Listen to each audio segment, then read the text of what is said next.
first sound is not a lightsaber. It is the quiet breath of thousands of children sleeping beneath the endless towers of the Jedi Temple, high above the endless cityscape of Coruscant. Beyond thick, transparent steel windows, rivers of air speeders drift through the night like slow-moving constellations, while somewhere far below, the capital of the Galactic Republic never truly rests. Inside these ancient halls, however, silence has its own purpose. Every corridor, every polished stone floor, every softly glowing lamp exists for one reason: to guide young minds toward harmony with the Force. This is the story of the Jedi Younglings and their training, told slowly enough to accompany the closing of tired eyes, as together you wander through one of the oldest traditions in the galaxy. If you've been traveling these stories with me before, quietly remember which night you've reached. If this is your first visit, let tonight be Night 1. Long before Luke Skywalker stood beneath the twin suns of Tatooine, before the Clone Wars darkened the Republic, before Darth Vader marched through these very halls, children arrived here carrying no lightsabers, no robes of distinction, and no understanding of the remarkable gift they possessed. They entered simply as younglings, each one sensitive to the invisible energy that binds the galaxy together. Their names were unknown outside the temple, their futures were uncertain. Yet among them sat future heroes, future teachers, future healers, and in a few heartbreaking cases, children who would never live long enough to complete their first journey as Jedi. As the city glows beneath us, our story begins, where every Jedi life truly begins, not with battle, but with discovery. Why did the Jedi insist on finding Force-sensitive children almost as soon as they were born? The answer reaches back thousands of years, into traditions so old that even the oldest masters regarded them as the natural order of the galaxy. By the final centuries of the Republic, the Jedi Order had refined a vast network for identifying Force-sensitive infants across countless member worlds. Some children were born on prosperous core worlds, such as Alderaan or Chandrila. Others came from distant colonies along the Outer Rim, where the Jedi might visit only once in many years. Regardless of birthplace, the Force revealed itself in subtle ways: impossible intuition, unusual awareness, or inexplicable reactions that experienced Jedi could recognize almost immediately. These discoveries were never treated as prizes to be collected, but as lives requiring careful guidance before fear and attachment shaped their understanding of extraordinary abilities. Contrary to many legends whispered across the galaxy, the Jedi did not simply seize children from unwilling families. Canon consistently presents the process as one requiring consent. Jedi representatives explained what life within the Order demanded, and parents made a decision that few could ever describe as easy. To give a child to the Jedi meant surrendering birthdays, family traditions, and ordinary moments that most parents treasure. In return came the promise that the child would be educated, protected, and taught to use remarkable gifts responsibly rather than dangerously. Across generations, countless families accepted this sacrifice because they believed the Jedi truly served peace. Others refused, and the Order respected that choice, even though it meant the child would grow up outside Jedi guidance. The practice itself was rooted in one of the oldest principles of Jedi philosophy. Attachment, not love, was believed to create the greatest danger. The Jedi Code did not forbid compassion. In fact, compassion stood at its very center. What the Order feared was possessiveness, the desperate refusal to let go that could open the door to anger, fear, and eventually the dark side. Masters believed these emotional habits became increasingly difficult to reshape as children grew older. By welcoming initiates while they were still very young, often only infants, the Order hoped to build lives founded upon service rather than ownership. Whether history ultimately proved this philosophy entirely correct remains one of the great questions surrounding the fall of the Jedi, and it is a question that will quietly follow us throughout this journey. Among the most famous exceptions stood Anakin Skywalker. When Jedi Master Qui-Gon Jinn discovered him on Tatooine in 32 BBY during the Trade Federation blockade of Naboo, Anakin was already 9 years old. The Jedi Council immediately recognized the problem. Master Yoda sensed fear within the boy. Master Mace Windu questioned whether he was too old to begin training. Even after Qui-Gon argued that Anakin was the chosen one foretold by prophecy, the council hesitated because Anakin's emotional ties to his mother, Shmi Skywalker, had already become deeply rooted. Their concerns were not born from cruelty. They reflected centuries of experience that taught the Order how difficult it could be to separate immense power from equally immense attachment. Looking backward through earlier eras strengthens that picture. During the High Republic, roughly 2 centuries before the Battle of Yavin, Jedi recruitment followed the same essential principles. Starlight beacons served as a symbol of hope across the Outer Rim, while Jedi outposts expanded into frontier systems that had never before enjoyed regular contact with the Order. Masters traveled constantly, not only resolving disputes and exploring hyperspace routes, but quietly remaining alert for Force-sensitive children whose futures might one day shape the Republic itself. Although daily routines differed from world to world, the underlying tradition remained remarkably stable. A child discovered on a remote agricultural moon entered the same long path as one born beneath the glittering sky lanes of Coruscant. Many people inside the Republic misunderstood what happened next. They imagined enormous examinations or dramatic public ceremonies, but the transition was usually quiet. Families said goodbye. Small transports lifted into orbit. A child who had never seen another planet might suddenly watch hyperspace swallow the stars for the first time. By the journey's end, Coruscant filled every window, a planet city stretching from horizon to horizon, crowned by towers so tall they disappeared into morning haze.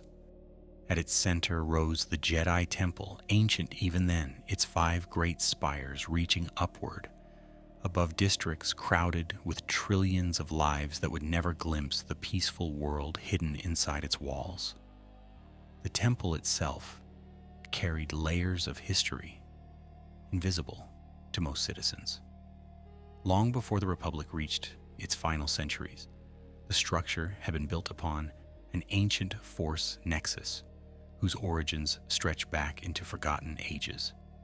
Within its immense halls rested archives preserving thousands of years of galactic memory. Meditation gardens softened the noise of the surrounding metropolis. Training chambers echoed with controlled exercises instead of warfare. Healing facilities stood beside classrooms where philosophy received equal attention with practical skill. Even before a child understood the meaning of the Jedi Code, the building quietly taught a lesson of its own. Strength and serenity belong together. Imagine standing there as one of those children. The polished floors reflect warm light from overhead fixtures. Robes whisper softly as older initiates pass nearby. Somewhere beyond the next archway, a distant training remote emits its familiar electronic chirp before another student practices a careful defensive movement. No one expects perfection from you on the first morning. No lightsaber waits in your hands. Instead, your education begins with observation, listening, breathing, and learning that the Force cannot be commanded through impatience. Every great Jedi remembered by history once stood exactly where you stand now, uncertain but surrounded by teachers who had walked the same path. And so the first evening settles gently across the temple. Outside, Coruscant continues shining without darkness, its endless traffic painting ribbons of light beneath the towering windows. Inside, hundreds of newly arrived children drift toward sleep in quiet dormitories, unaware that the name's history will celebrate or mourn are already among them. They do not yet know of Ilum's crystal caves, of Padawan braids, of Clone Wars battlefields, or of the terrible day when Darth Vader will return to these halls. For now, there is only the steady rhythm of breathing, the comforting stillness of stone older than memory, and the silent promise that tomorrow, with the rising of another Coruscant morning, their first true lesson in the Force will begin. Why did the Jedi delay the first lightsaber lesson when every child entering the temple dreamed of one day carrying that elegant weapon? The answer lay in a belief repeated for thousands of years by masters who had seen both triumph and catastrophe. A lightsaber was never considered the beginning of a Jedi's education. It was its reward. Long before a youngling learned to activate a blade, the Order expected that child to understand patience, kindness, discipline, and the simple ability to remain still while the Force moved quietly through every living thing. The first mornings inside the temple began with routines that barely changed from one generation to the next. At sunrise over Galactic City, although sunrise on Coruscant depended more on towering skyscrapers than open horizons, younglings gathered in simple robes inside meditation chambers where voices remained low. Jedi instructors encouraged them to notice breathing before thought, sensation before reaction.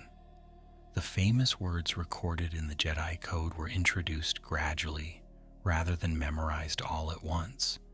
There is no emotion, there is peace, there is no ignorance, there is knowledge. These lines were not magical incantations.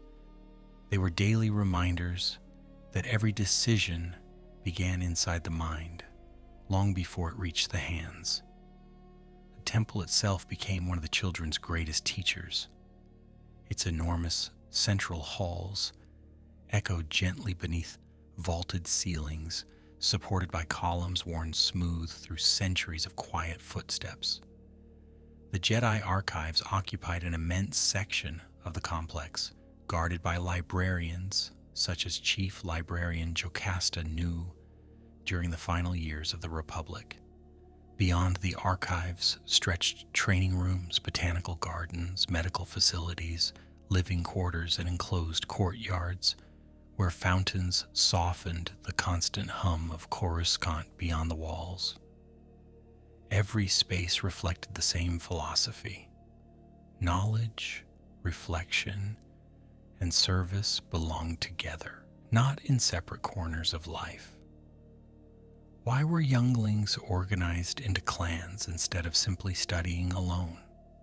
The Jedi believed the Force connected individuals into something larger than themselves, and the temple reflected that conviction from the earliest lessons. Children learned in small groups led by experienced instructors, sharing victories and mistakes rather than competing endlessly against one another.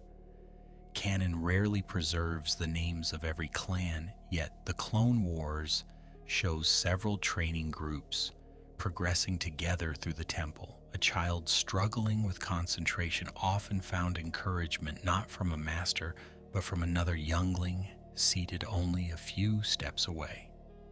Cooperation came first, because one day those same children would stand beside fellow Jedi during negotiations, rescue missions, or battles where trust mattered more than talent. The curriculum reached far beyond anything resembling military training. History occupied countless hours as younglings learned about the founding of the Galactic Republic, the long conflict against the Sith, and the responsibilities carried by the Jedi Order after the Ruusan reformations drastically reduced the Republic's standing military roughly 1,000 years before the Battle of Yavin. Diplomacy received equal attention. Masters presented disputes that had once divided planetary governments and challenged students to seek peaceful solutions before imagining combat. Languages, astronomy, ethics, galactic cultures, and navigation all found their place within temple education, because a Jedi Knight could expect to negotiate with senators one week and assist isolated farming communities the next. Physical discipline entered quietly rather than dramatically. Instead of immediately swinging training sabers, younglings practiced balance, posture, controlled movement, and awareness of surrounding space. Wooden practice staffs, balance exercises, climbing courses, and acrobatic drills strengthened bodies still developing through childhood. Every exercise carried a second purpose beneath its visible one. Learning where to place a foot also meant learning where to place attention. A stumble was never treated as failure, but as another opportunity to observe the difference between acting through frustration and acting through calm focus. Why do the Jedi spend so much time teaching children to notice tiny changes that others ignored? Because awareness formed the foundation of every Force ability they hoped to master later. A youngling might sit quietly, while an instructor scattered dozens of small objects across a polished floor, asking the children not to move them, but simply to notice which one drew their attention first. Another lesson required identifying distant sounds hidden beneath louder ones, flowing water beyond a wall, leaves moving inside an indoor garden, or another student's breathing across the room. Such exercises trained perception before power. The Force revealed itself most clearly to minds no longer rushing toward immediate action. Gradually, the first unmistakable demonstrations of the Force entered daily life. Small spheres floated only a few centimeters above open hands before settling gently back onto cushions. Smooth stones crossed meditation circles so slowly that their movement seemed almost effortless. Instructors discouraged displays of strength. Lifting the heaviest object earned little praise if the student lost emotional balance in the process. The lesson echoed through every exercise. The Force was not conquered. It was entered with humility. Among the temple's most familiar devices were the small floating training remotes seen decades later aboard the Millennium Falcon when Obi-Wan Kenobi introduced Luke Skywalker to the lightsaber. These spherical machines already served generations of Jedi Younglings during the Republic. At first, they emitted only harmless flashes of light or gentle stun pulses, encouraging students to react without panic. The purpose was never speed alone. Children learned to quiet conscious calculation and trust the subtle instincts awakened by the Force. Every successful block came less from athletic reflex than from surrendering fear for a brief, remarkable moment. One instructor towered above nearly every generation in Jedi memory: Grand Master Yoda. By the time of the Clone Wars, Yoda had trained Jedi for centuries, and canon repeatedly shows him teaching children directly despite carrying the responsibilities of Grand Master. He spoke softly, often in riddles that seemed confusing, until experience unlocked their meaning years later. Rather than humiliating mistakes, he frequently transformed them into lessons shared by the entire group. His calm presence reassured even nervous initiates that wisdom did not require loud authority. The smallest master inside the temple often made the largest room feel peaceful simply by entering it. The temple also welcomed teachers whose names never appeared before the Galactic Senate, yet whose influence shaped thousands of Jedi lives. Patient instructors corrected posture, guided meditation, explained galactic law, and quietly noticed which children needed extra encouragement after difficult days. Their work rarely appeared in Republic records because victories achieved through education leave fewer dramatic stories than victories won in battle. Yet every celebrated night carried traces of these forgotten lessons. Even Obi-Wan Kenobi, Anakin Skywalker, Plo Koon, Shak Ti, and countless others first learned to sit in silence from teachers history scarcely remembers. As evening settled once more over Coruscant, the youngest initiates returned to quiet dormitories, carrying no trophies to display and no tales of heroic adventure. Their greatest accomplishment that day might have been holding a single floating stone steady for 3 breaths, or calming an anxious mind before frustration took hold. Outside, countless starships traced silver lines through the planet-wide city, while inside the temple, another generation of future Jedi drifted towards sleep, surrounded by the same ancient walls that had sheltered children for centuries. Tomorrow they would discover that listening to the Force was only the beginning, because soon they would be asked to trust it. Why did every youngling, no matter how gifted, eventually leave the safety of Coruscant for one frozen world hidden beyond the Republic's busiest hyperspace lanes? Among all the milestones of Jedi childhood, none carried greater anticipation than the journey to Ilum. Long before the Clone Wars, long before the rise of the Empire, the icy planet served as one of the Order's most sacred destinations. Its crystal caves remained unknown to almost everyone outside the Jedi, protected not by armies but by secrecy and reverence.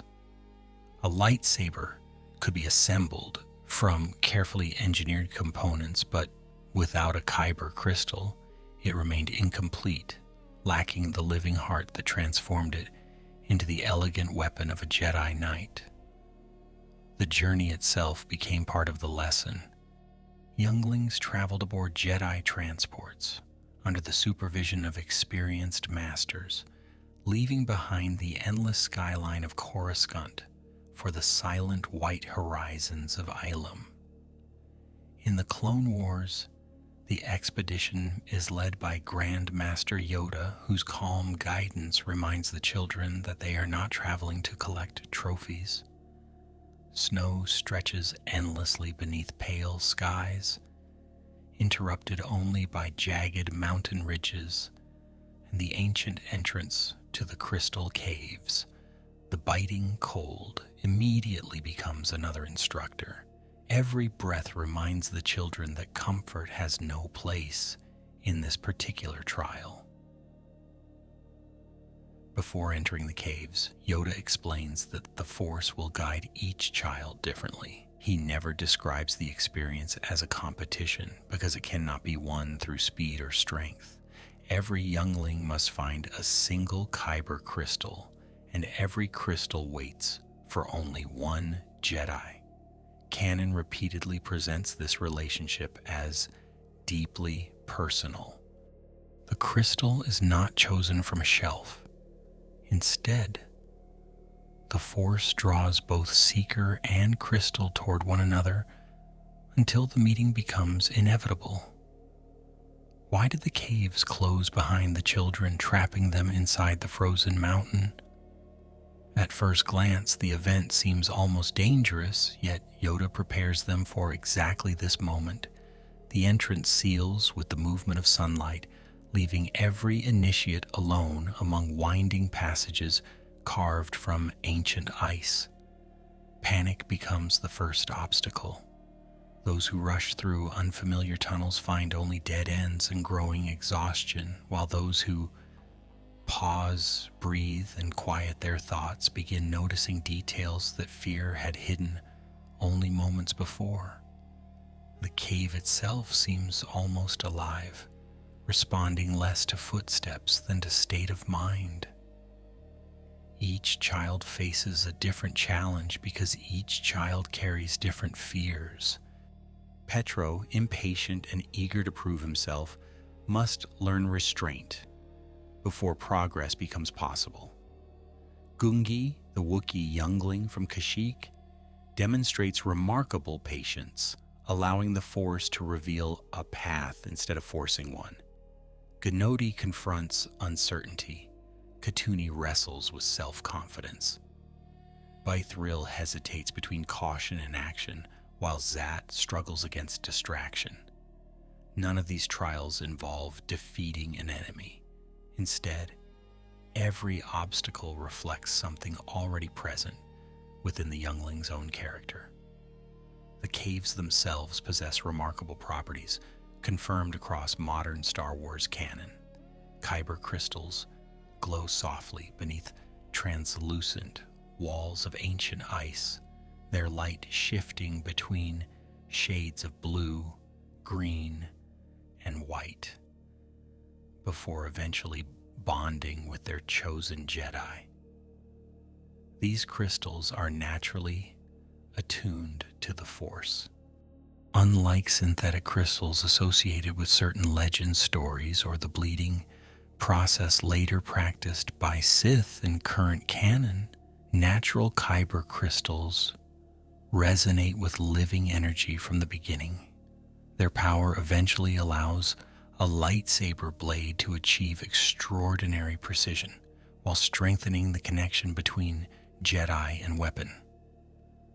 Why does the crystal remain hidden until the very instant its seeker stops trying to force the search? That question sits quietly beneath every version of the Gathering. The Clone Wars never presents the answer as a scientific mechanism. Instead, the experience reflects one of the oldest Jedi teachings. Clarity arrives after surrendering impatience. Several younglings discover their crystals only after abandoning frustration entirely. The lesson becomes unmistakable. A Jedi cannot demand harmony with the Force any more than one can command water to become still by striking its surface. The Gathering also reveals something important about failure. Every child believes the mission carries enormous consequences, and in many ways it does. Yet Yoda never threatens punishment for returning empty-handed.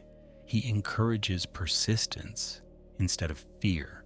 When obstacles arise, he reminds them that every Jedi who has ever carried a lightsaber once stood exactly where they now stand. The trial exists not to eliminate the unworthy, but to prepare the willing. Once each crystal has been found, another remarkable figure enters the story. Professor Huyang, the ancient architect droid introduced in the Clone Wars, has instructed Jedi in lightsaber construction for over 25,000 years. His memory banks preserve the designs, measurements, and engineering knowledge of generations stretching back almost to the earliest days of the Jedi Order. Unlike many droids encountered across the galaxy, Huyang combines precise technical expertise with dry humor and surprising warmth. Thousands of masters, including individuals whose names have vanished from surviving records, once sat exactly where these younglings now sit, listening to the same patient mechanical voice.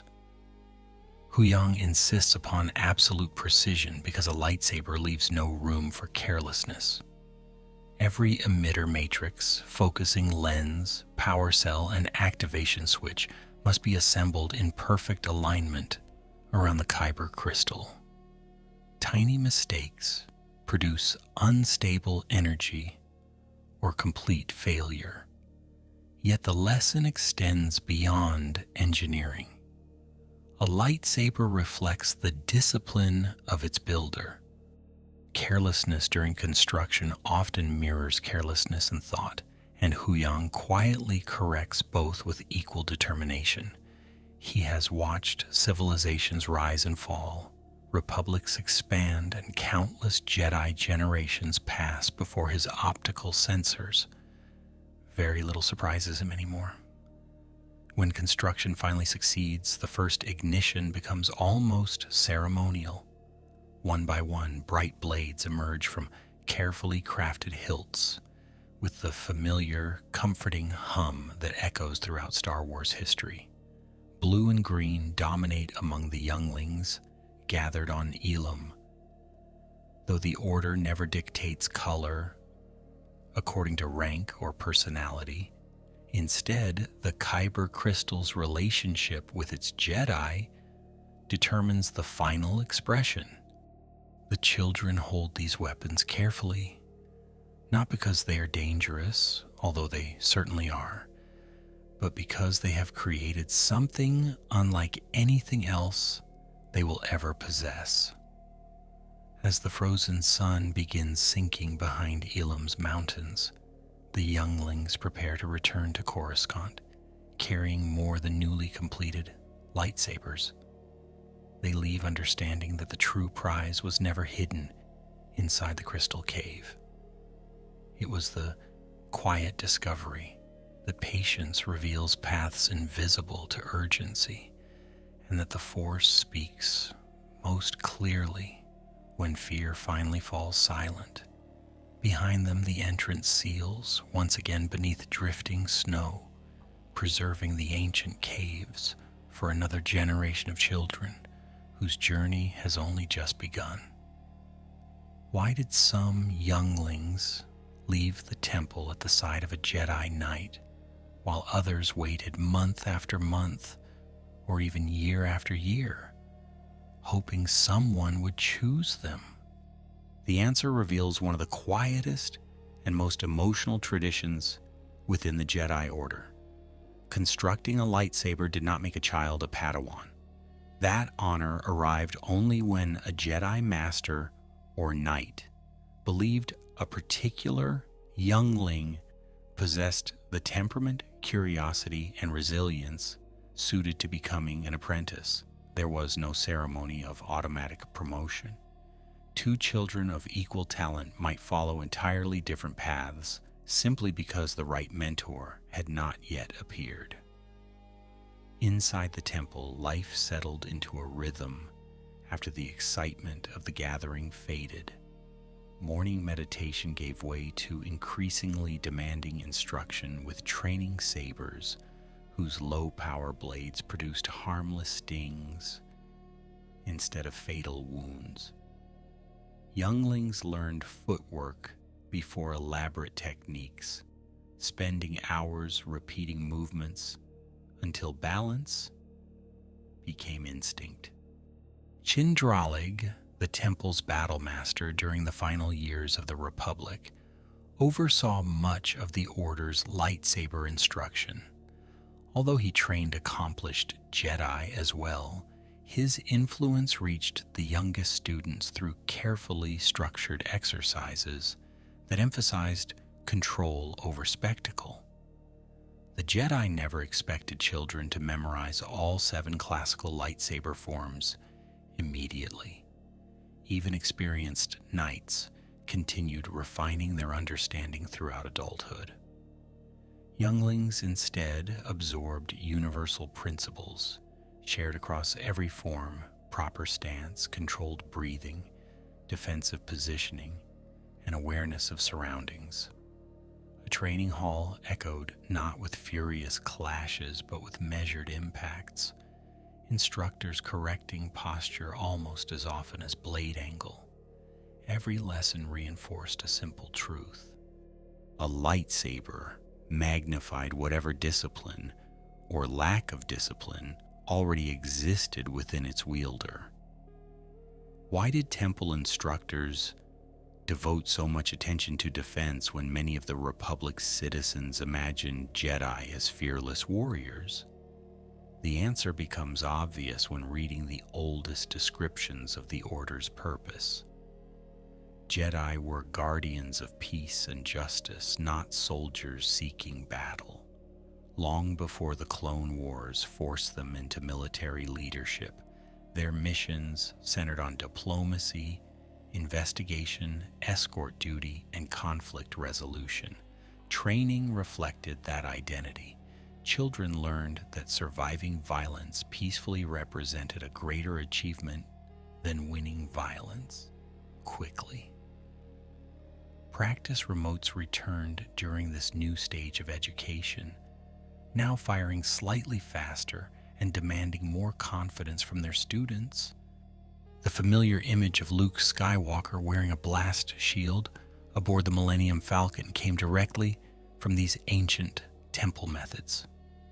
By covering the eyes, instructors removed dependence upon ordinary sight and encouraged trust in the Force instead. Younglings often failed repeatedly before succeeding even once, yet each successful deflection brought unmistakable excitement because it confirmed something profound. They were beginning to perceive the galaxy through more than vision alone. Beyond combat instruction, temple education expanded steadily. Younglings spent long afternoons inside the archives, where Jocasta Nu and other librarians preserved knowledge accumulated over millennia. Galactic history was never presented as a list of dates to memorize. Masters challenged students to examine why civilizations rose, why conflicts began, and why even noble intentions sometimes ended in tragedy. They studied extinct cultures, hyperspace exploration, republic law, alien customs, and ancient Force traditions. Knowledge itself became another form of service because misunderstanding often lay at the heart of conflict. Field exercises gradually replaced the complete safety of temple classrooms. Older younglings accompanied instructors into different districts of Coruscant, observing negotiations, assisting humanitarian missions, or helping temple healers distribute aid after local emergencies. These journeys rarely appeared in grand historical accounts because they lacked dramatic battles, yet they taught lessons impossible to reproduce inside practice halls. A frightened refugee, a hungry child, or an exhausted laborer presented ethical questions no training remote could simulate. Compassion ceased to be philosophy. It became daily work. Why were humor and friendship quietly encouraged when attachment remained forbidden? The distinction mattered enormously to Jedi philosophy. The Order discouraged possessive attachment, not genuine affection. The Clone Wars frequently shows younglings laughing together, encouraging one another during difficult lessons, and forming sincere friendships inside their clans. Masters recognized that emotional isolation produced neither wisdom nor balance. Instead, children learned to care deeply while also accepting that every life followed its own path within the Force. The temple itself seemed almost designed to nourish that outlook. Gardens flourished beneath enormous skylights despite the endless city surrounding them. Birds from distant worlds nested among carefully maintained trees, transported across the Republic. Meditation ponds reflected the changing light of Coruscant's skies, while fountains softened the distant vibration of traffic outside the temple walls. A youngling could spend an hour practicing stillness beside flowing water and then walk only minutes before entering a hall filled with advanced lightsaber instruction. The architecture constantly reminded its inhabitants that serenity and action belong together. Not every child advanced toward apprenticeship at the same pace, and the Jedi accepted that reality without embarrassment. One initiate displayed remarkable skill in telekinesis, yet struggled with patience. Another demonstrated exceptional empathy while needing extra guidance during physical training. Masters watched these differences carefully rather than assigning permanent judgments. Talent alone never determined readiness. The Order sought character just as eagerly as ability, believing that immense power resting upon unstable judgment endangered both the Jedi and the Republic they served. Eventually, whispers spread whenever experienced knights returned from distant assignments. Younglings noticed familiar robes entering temple corridors after months spent negotiating on Ryloth, mediating disputes on Corellia, or escorting senators through dangerous sectors. Somewhere among those returning Jedi stood future masters, searching quietly for apprentices. No formal audition announced the moment. Sometimes a master simply observed a training session from the edge of the room, speaking little while carefully watching how children treated one another after mistakes rather than during success.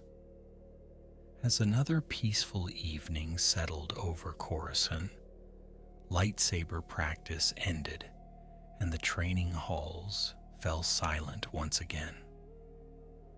Newly constructed hilts rested beside neatly folded robes, while younglings reflected on lessons that seemed ordinary, yet would shape every decision they made for the rest of their lives. None of them knew which visiting knight might soon become the teacher who would change everything. For now, they remained children beneath the ancient temple spires, waiting not for glory, but for the quiet moment when someone would look at them and simply say, "Come with me, your real journey begins now." Why did one Jedi Master choose a particular apprentice while quietly passing over dozens of other capable younglings? No single law governed that decision, and that uncertainty shaped every child's final years. Inside the temple, the council never assigned apprentices through examination scores or formal rankings. Instead, experienced Jedi observed character over time, often noticing qualities invisible during lightsaber drills. Courage under pressure mattered, but so did humility after success, patience during frustration, and compassion toward those who struggled. In many ways, the selection of a Padawan revealed as much about the master making the choice as it did about the student being chosen. The relationship between master and Padawan formed the heart of Jedi education for thousands of years. Once chosen, the apprentice no longer belonged primarily to the temple's classrooms. Instead, daily life shifted toward constant travel across the Galactic Republic. Aboard Jedi starfighters, diplomatic cruisers, Republic transports, or civilian vessels, apprentices accompanied their teachers from world to world. Lessons now unfolded amid real negotiations, archaeological discoveries, humanitarian missions, criminal investigations, and occasionally dangerous confrontations. The galaxy itself became the classroom. Some partnerships appeared almost inevitable in hindsight. Qui-Gon Jinn trained Obi-Wan Kenobi after completing his own apprenticeship under Count Dooku years before Dooku abandoned the Jedi Order.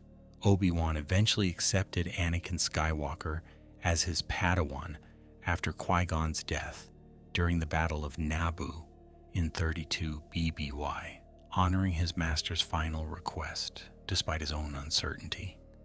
Decades earlier, Yoda had guided countless apprentices whose names stretched across generations of Republic history. Every famous Jedi lineage reflected the same tradition. Knowledge passed not through institutions alone, but through trust between two individuals. Unju. Why did the Jedi insist that an apprentice travel constantly instead of remaining inside the temple's secure walls? The answer reflected the purpose of the Order itself. Peace could not be understood only from books inside the archives. A Padawan needed to witness famine relief on one world, political disagreement on another, and cultural traditions entirely unlike those of Coruscant. Every mission broadened perspective. The Force connected the entire galaxy, and the Jedi believed their students should experience as much of that living galaxy as possible before becoming knights. Obi-Wan Kenobi's apprenticeship illustrates both the strengths and demands of this system. Under Qui-Gon Jinn, he visited remote planets, negotiated with hostile factions, survived dangerous missions, and gradually learned that wisdom rarely followed straightforward paths. Qui-Gon often challenged the Jedi Council's cautious interpretations without abandoning the light side of the Force. Obi-Wan sometimes found his master's independence frustrating, yet those experiences shaped the calm, thoughtful knight he later became. Years afterward, Obi-Wan unknowingly repeated many of Qui-Gon's lessons while raising Anakin, though the two relationships unfolded under very different circumstances.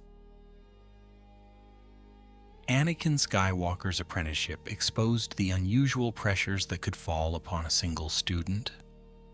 From the beginning, expectations surrounded him unlike those placed upon any ordinary Padawan. Many Jedi believed he fulfilled the ancient prophecy of the Chosen One, destined to bring balance to the Force. Others remained skeptical, remembering the Council's original concerns about his age and attachments. Obi-Wan carried the responsibility of teaching someone extraordinarily gifted while still completing his own growth as a newly promoted knight. Their partnership became one of the most consequential in galactic history, admired by many, yet burdened by expectations neither of them had chosen. Not every apprentice entered training under such extraordinary circumstances. Most Padawans experienced quieter years filled with routine responsibilities that history rarely records. A master might ask a student to catalog artifacts recovered from ancient Jedi outposts, assist local governments after natural disasters, escort medical shipments through unstable regions, or simply observe difficult diplomatic discussions without speaking.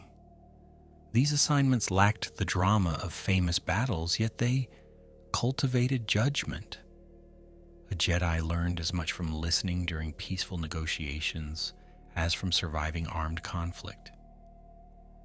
Why did the Order permit masters with remarkably different personalities to train apprentices according to their own methods?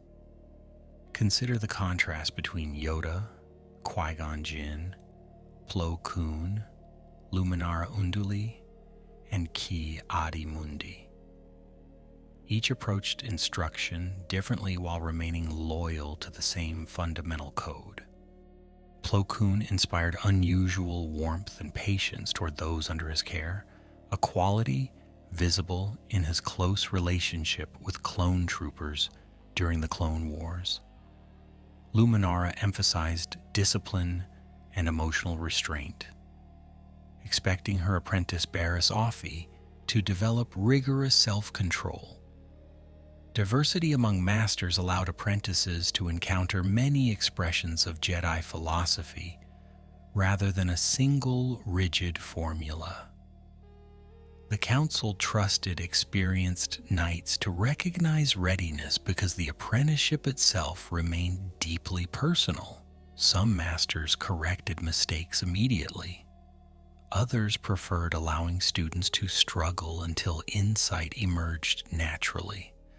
Yoda often answered direct questions with questions of his own, encouraging reflection rather than dependence.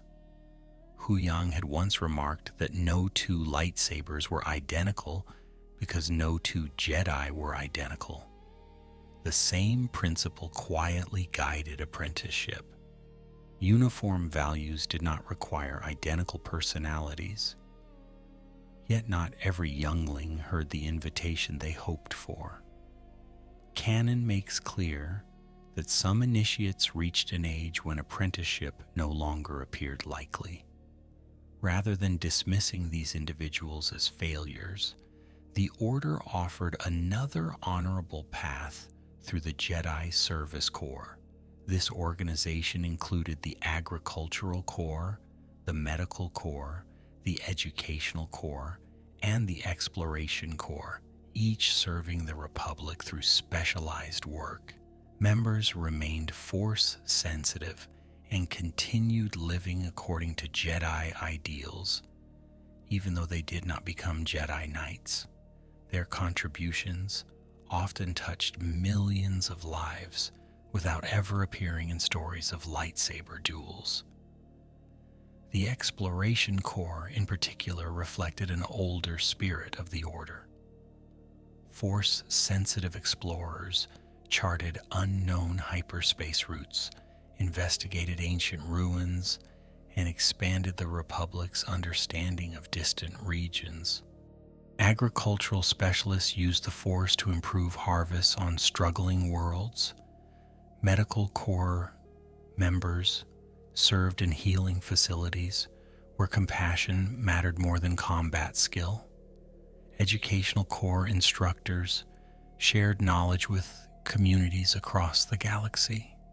Although popular stories naturally celebrate heroic knights, the Republic depended just as much upon these quieter servants of peace. As another cycle ended within the temple, some younglings packed their few belongings beside newly chosen masters, while others watched with mixed emotions from the great corridors. Joy for a friend's success blended naturally with uncertainty about their own future. The departing apprentices walked beneath the temple's towering arches toward waiting transports, leaving behind the classrooms where their journey had begun. Those remaining returned to evening meditation, trusting that the Force unfolded every path in its proper season, even when that season remained hidden beyond tomorrow's sunrise. Why did the High Republic produce so many confident young Jedi only for the Order to struggle with entirely new dangers a few centuries later? To understand the education of Jedi Younglings, you must step backward from the final years of the Republic into an era when the Order stood at the height of its influence. Around 200 years before the Battle of Yavin, The Jedi did not see themselves as guardians preserving a fading age. They believed they were helping build a brighter future. Their temples welcomed new initiates in a time when the Republic expanded peacefully toward the Outer Rim, and optimism shaped nearly every lesson a child received. The symbol of that confidence was Starlight Beacon. Suspended in the Outer Rim, this immense space station served as both a navigational hub and a beacon of hope for frontier worlds.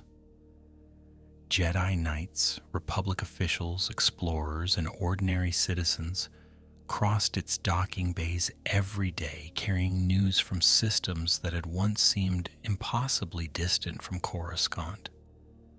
Young Padawans occasionally visited such outposts alongside their masters, witnessing firsthand how the Order reached beyond the core worlds. The Jedi were not simply reacting to crises. They actively sought isolated communities that needed teachers, healers, negotiators, or protectors before violence ever erupted. Children entering the Order during this period inherited traditions already thousands of years old, yet they also encountered an institution willing to learn. Masters debated philosophy openly without fearing the disagreement threatened unity. Jedi outposts flourished on worlds far from Coruscant, allowing apprentices to spend years serving local populations rather than remaining close to the temple. The Order still emphasized meditation, emotional balance, and the Code, but many High Republic masters encouraged curiosity alongside discipline. A student asking difficult questions did not automatically invite suspicion. Instead, thoughtful inquiry often became another path toward wisdom. Why did so many accounts from the High Republic describe Jedi smiling, laughing, and openly enjoying one another's company? Modern readers sometimes compare this atmosphere with the more solemn temple seen during the Clone Wars and wonder whether the Order itself had changed. The answer appears to be yes, though not through any dramatic reform. The High Republic existed during a prolonged period of relative stability, allowing Jedi to define themselves primarily as explorers, diplomats, scholars, and peacekeepers. Without a galaxy-spanning war demanding constant military readiness, children naturally grew up surrounded by teachers whose daily work focused on discovery rather than survival. Even the architecture reflected that hopeful spirit. Starlight Beacon welcomed travelers with open plazas filled with natural light rather than imposing defensive fortifications. Jedi enclaves across the Republic emphasized gardens, libraries, meditation spaces, and classrooms that blended with surrounding communities instead of separating themselves from them. A youngling visiting one of these outposts encountered ordinary citizens almost every day. Farmers sought agricultural advice, merchants requested mediation in trade disputes, families greeted Jedi with gratitude rather than fear. Service remained visible because peace itself remained visible. That optimism faced its greatest challenge with the emergence of the Nihil. Unlike traditional enemies seeking conquest through conventional warfare, the Nihil embraced chaos itself. Their unpredictable attacks and secret use of unusual hyperspace routes shattered assumptions that had guided the Republic for generations. The Great Disaster, triggered when fragments of the Legacy Run emerged unexpectedly from hyperspace, devastated entire systems and forced Jedi across the galaxy into massive rescue operations. Young apprentices watched their masters work tirelessly, not to defeat an army, but to save civilians. caught in catastrophe. Heroism revealed itself through compassion before combat. Why did these disasters reshape the education of young Jedi so profoundly? Because for the first time in many generations, children entering the Order witnessed uncertainty becoming part of daily life. Rescue missions replaced routine diplomatic assignments. Training increasingly included emergency response, disaster relief, and rapid deployment across enormous distances. Masters still refused to abandon the Jedi's peaceful identity, yet experience reminded them that harmony required preparation for the unexpected. A lesson once practiced quietly inside temple halls suddenly became urgent across the stars. The High Republic also introduced a remarkable diversity of Jedi philosophies without abandoning shared principles. Masters such as Avar Kriss experienced the Force almost as a vast symphony connecting countless lives.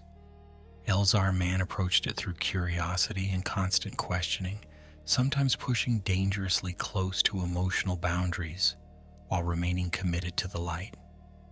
Stellan Gios embodied discipline and duty with quiet confidence.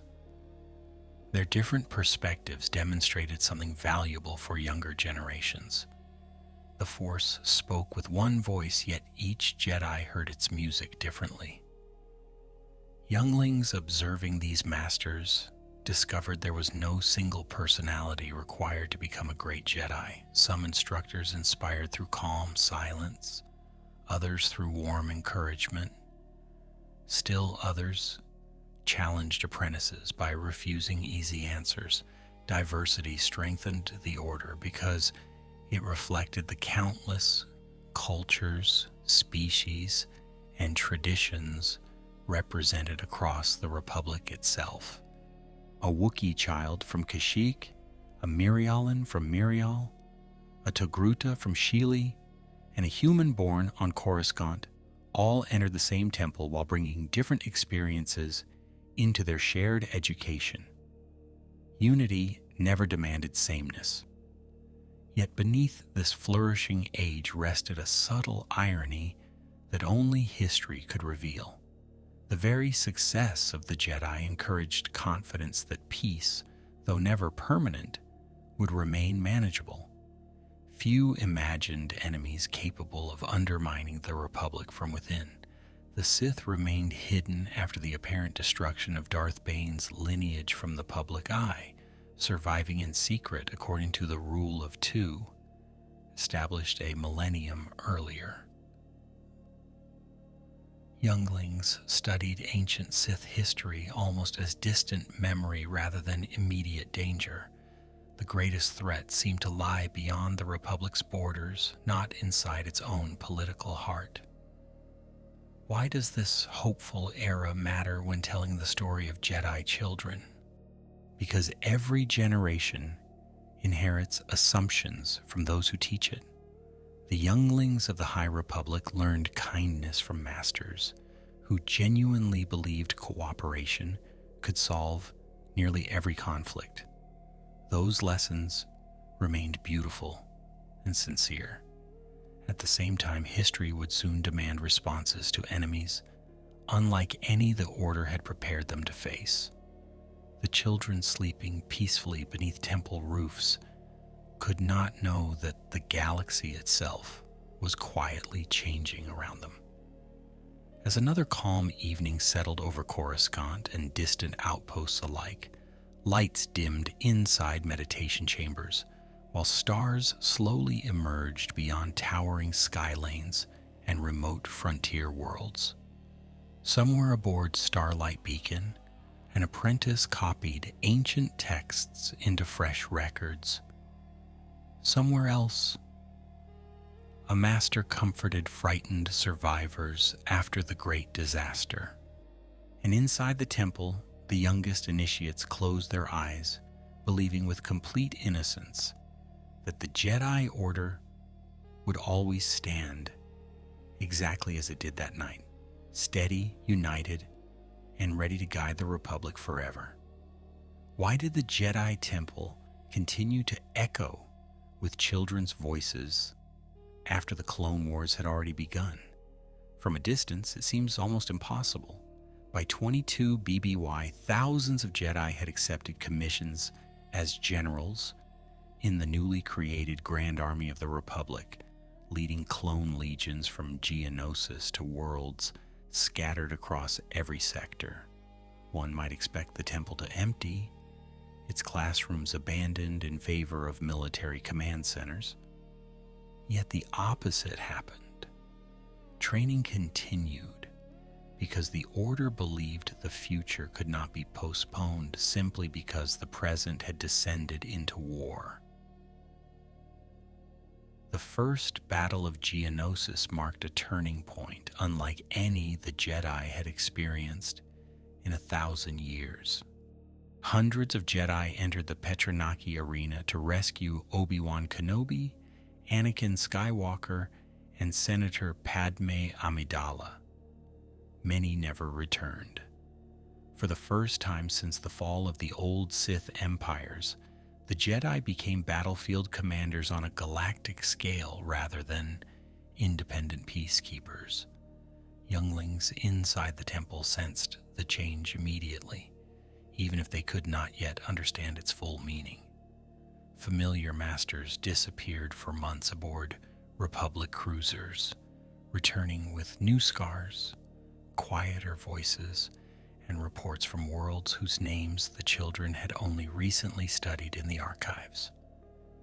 Despite those changes, the temple refused to transform into a military academy. Meditation still began each morning.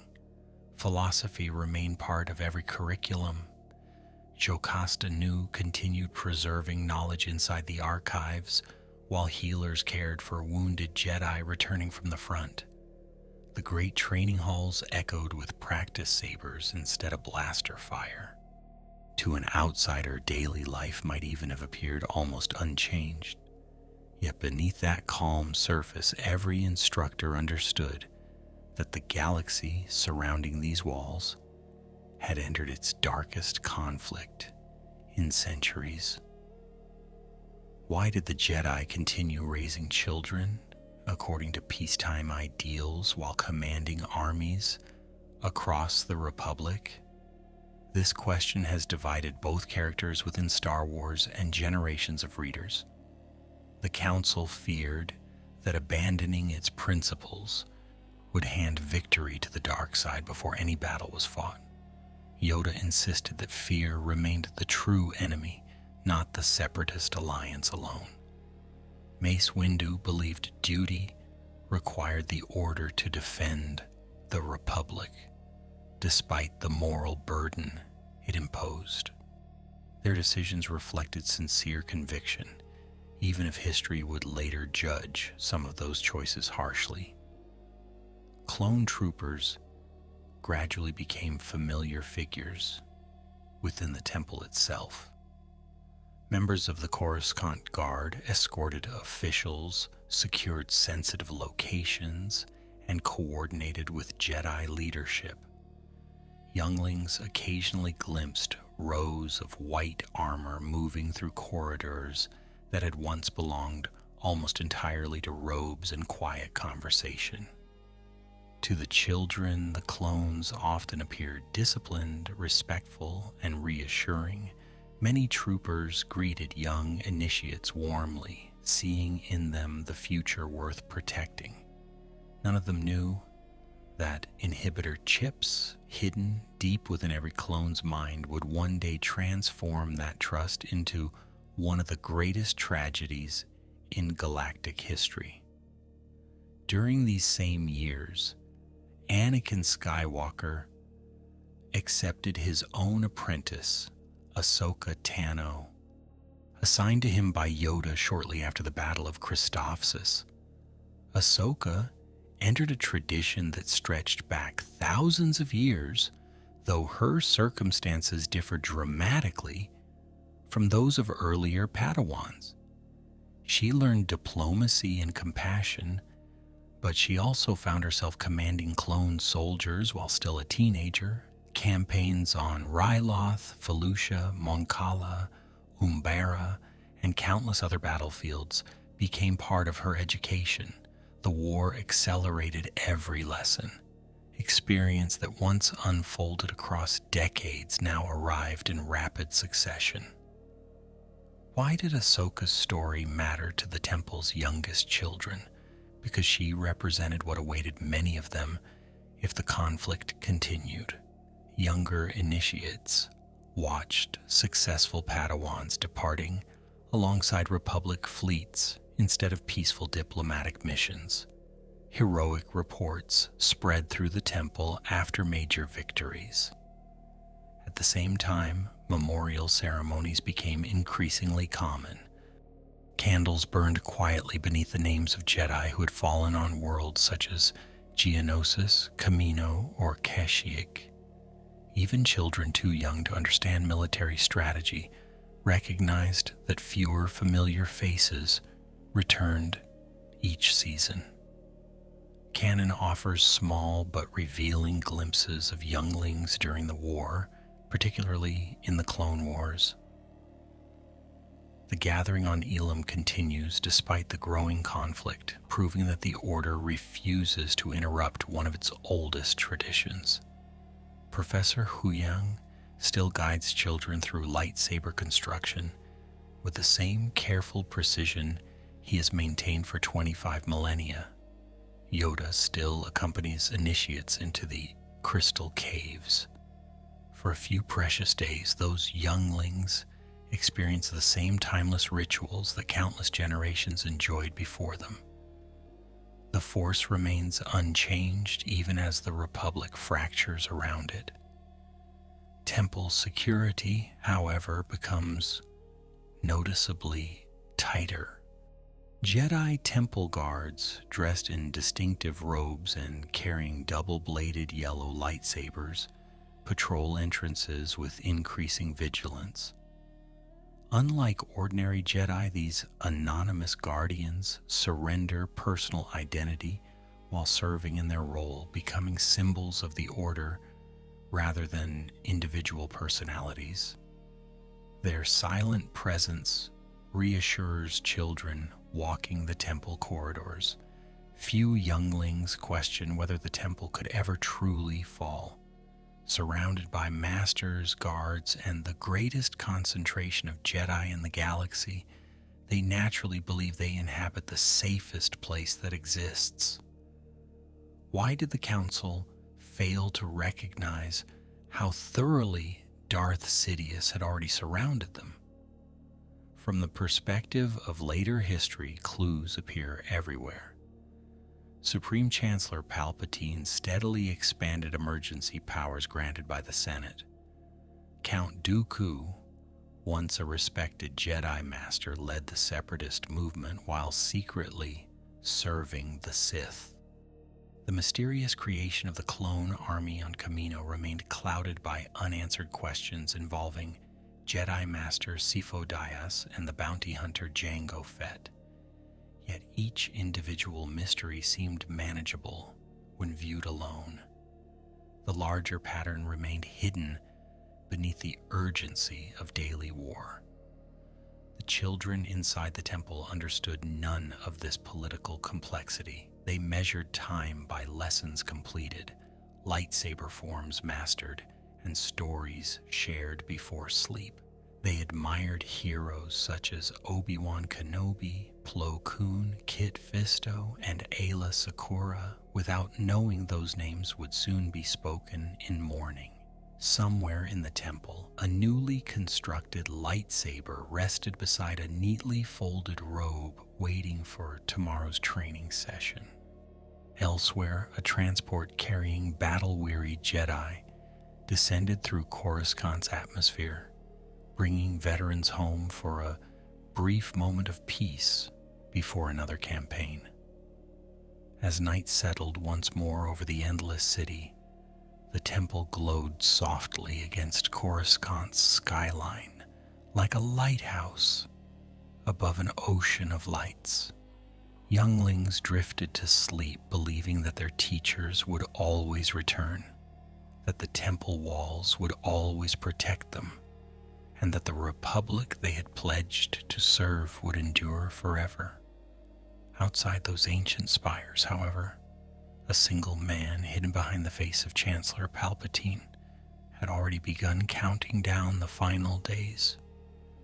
Before every certainty those children possessed would disappear in a single terrible afternoon. Why did the safest sanctuary in the Galactic Republic become the deadliest place a Jedi child could possibly stand? The answer unfolded within only a few extraordinary hours during 19 BBY at the very end of the Clone Wars. While battles still raged across distant worlds, Supreme Chancellor Palpatine revealed himself to Anakin Skywalker as Darth Sidious, Dark Lord of the Sith. Mace Windu confronted him inside the Chancellor's office, accompanied by Masters Agen Kolar, Cece Teen, and Kit Fisto. Moments later, those events triggered a chain reaction that reached every Jedi in the galaxy, from battlefields orbiting Kashyyyk to the quiet dormitories inside the temple on Coruscant. The duel between Mace Windu and Darth Sidious marked the final collapse of the Republic's hidden balance. Windu's mastery of Form 7 allowed him to press the Sith Lord into a seemingly desperate position. At that crucial moment, Anakin Skywalker intervened, believing Palpatine still represented the only hope of saving Padme Amidala from the death he had foreseen in terrifying visions. Windu fell from the shattered window into the endless depths of Coruscant. Sidious immediately bestowed a new title upon Anakin, Darth Vader. The apprentice who had once entered the temple as a hopeful 9-year-old now accepted the first command that would define his new identity. Order 66 spread across the galaxy through a single encrypted transmission. Clone commanders who had fought beside Jedi for years received the instruction without hesitation because inhibitor chips implanted before their birth compelled absolute obedience. Commander Cody turned against Obi-Wan Kenobi on Utapau. Clone forces opened fire on Aayla Secura on Felucia. Ki Adi-Mundi fell on Megiddo. Plo Koon's starfighter exploded above Cato Nemoidia. Stas Ali, Deepa Bilaba, and countless others died within moments, many without understanding why trusted companions had suddenly become executioners. The order that had trained generations of younglings was being erased almost simultaneously across the Republic. Why did Darth Sidious send Darth Vader to the Jedi Temple instead of leading the assault himself? The decision carried terrible symbolism. Sidious understood that destroying the Jedi physically would never be enough. Their greatest champion had to become their executioner. Vader marched toward the temple at the head of the elite 501st Legion, clone troopers who had followed Anakin through campaigns on Christophsis, Teth, Umbara, and countless other battlefields. Blue-marked armor moved through Coruscant streets beneath the cover of darkness, while ordinary citizens remained largely unaware that the Republic itself had ended only moments before. The temple guards met the attackers first. These anonymous protectors, carrying their distinctive double-bladed yellow lightsabers, defended entrances they had watched over for years. Canon never preserves every detail of their final stand, but both Revenge of the Sith and supplementary material make clear that fierce resistance erupted almost immediately. Within the temple, Jedi Masters and Knights gathered whoever they could protect. Sindralig, the temple battle master, whose patient instruction had shaped generations of younglings, remained behind to defend the Order's heart. Later material confirms that he confronted Darth Vader inside the temple itself. The halls that had once echoed with quiet meditation transformed almost beyond recognition. Marble corridors reflected flashes of blue, green, red, and yellow lightsabers instead of gentle morning light. The familiar hum of training remotes gave way to blaster fire. Archive chambers, meditation rooms, and classrooms became improvised defensive positions. Clone troopers advanced methodically, using discipline learned through years of military service under Jedi leadership. Their tactical efficiency made the assault devastatingly effective because they understood the temple almost as well as many of its defenders. Why were so many younglings still inside the temple that night? Simply because there was nowhere safer they could have imagined. The Clone Wars had never reached Coruscant in the way they had scarred countless frontier worlds. Their teachers had departed for distant battlefields, while the temple remained home. Children continued studying, meditating, and preparing for futures they assumed still awaited them. No evacuation had been ordered because no one expected the Republic's own military to become the threat. Safety itself had become the trap. One of the most unforgettable moments in Revenge of the Sith captures that terrible innocence with a heartbreaking simplicity. A small group of frightened younglings gathers inside the temple as Anakin Skywalker enters. One child steps forward and addresses him by the title he has always known. Master Skywalker, there are too many of them. What are we going to do? The question contains complete trust. The children believe help has arrived because throughout their entire lives, Anakin has represented exactly that. The film cuts away before showing what follows, allowing the horror to settle without lingering on explicit violence. Canon establishes that many younglings died during the Temple Massacre, yet it does not catalog every victim by name. This silence leaves space for solemn reflection rather than detailed accounting. The event mattered not because of numbers alone, but because an entire future disappeared in a single night. Every child carried unrealized possibilities. Future healers, scholars, explorers, diplomats, masters who would never stand before their own apprentices. The Jedi Order lost more than lives. It lost generations that had not yet begun to shape the galaxy. Not every youngling perished. Even during the temple assault, acts of courage unfolded quietly beyond Darth Vader's awareness. Some Jedi and temple personnel managed to hide children or guide them toward escape routes. Canon later reveals several survivors whose stories would emerge years afterward. At the time, however, almost no one could know who had escaped and who had been lost. Confusion, fear, and the overwhelming speed of the attack obscured nearly everything. Why did the destruction of the temple succeed so completely, despite its legendary reputation? The answer lies not in weakness, but in surprise. Most experienced Jedi were scattered across thousands of battlefronts, leading clone armies. Those remaining on Coruscant faced overwhelming numbers while simultaneously trying to protect civilians and young initiates.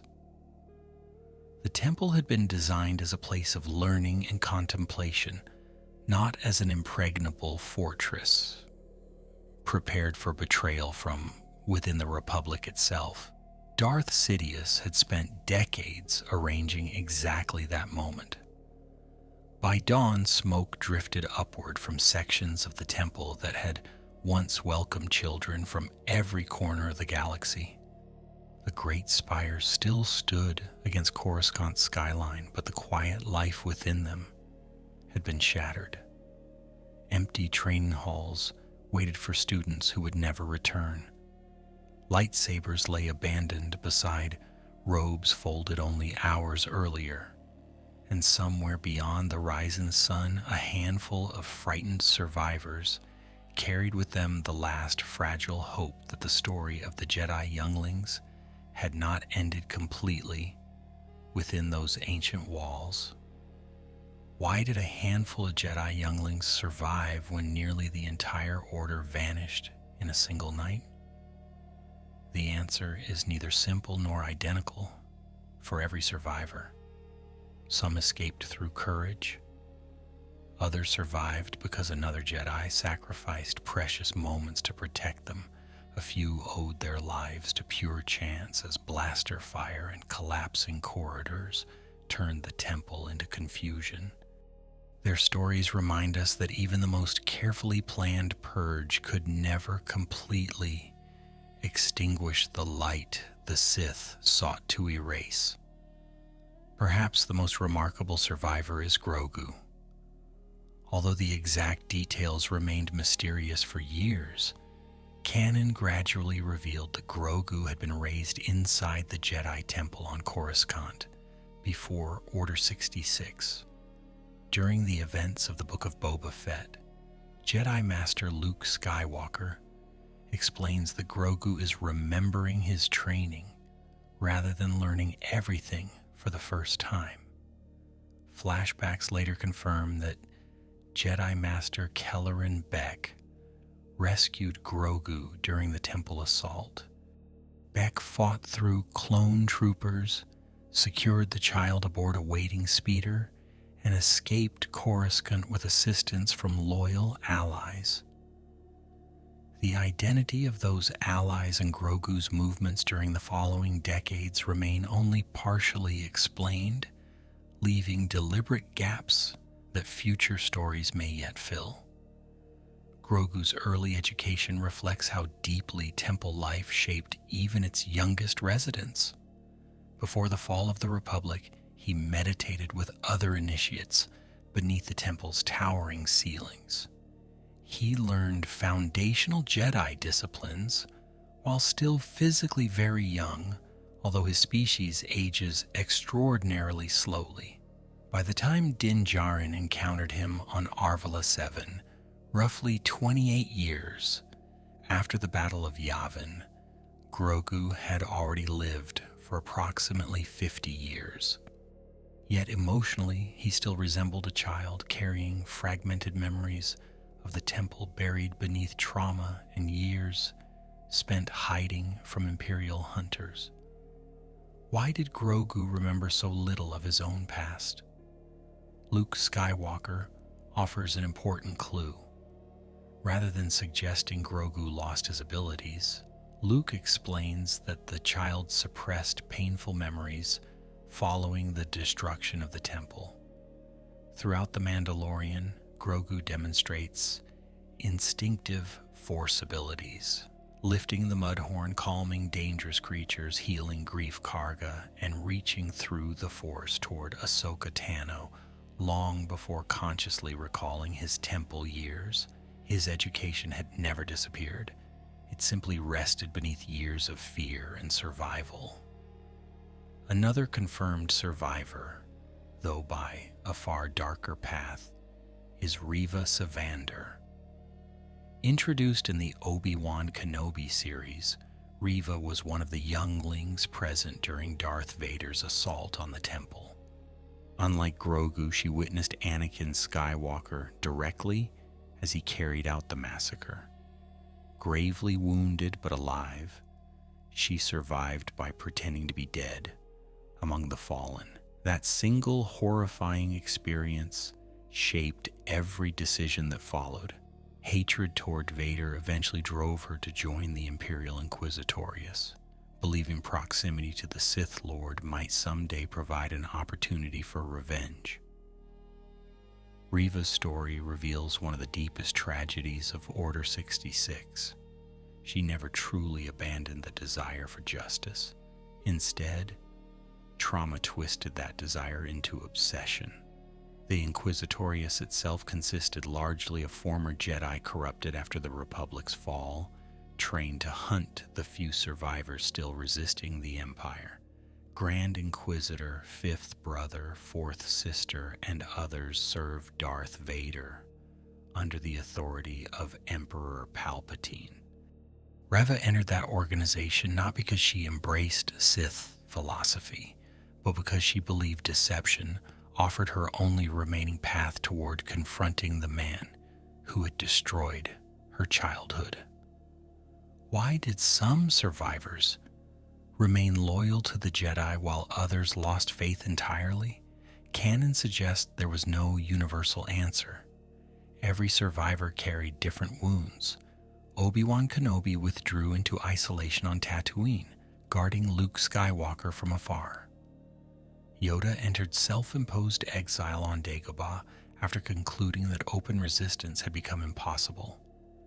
Ahsoka Tano abandoned the Jedi Order before Order 66, yet continued serving others according to many of the same ideals. Reva chose vengeance. Grogu chose trust again only after meeting Din Djarin. The same catastrophe produced remarkably different lives because every individual responded differently to grief. Another surviving youngling, Gungi, demonstrates perhaps the closest continuation of traditional Jedi values. Introduced during the Clone Wars as one of the children completing the gathering on Elam, Gungi later reappears in the Bad Batch.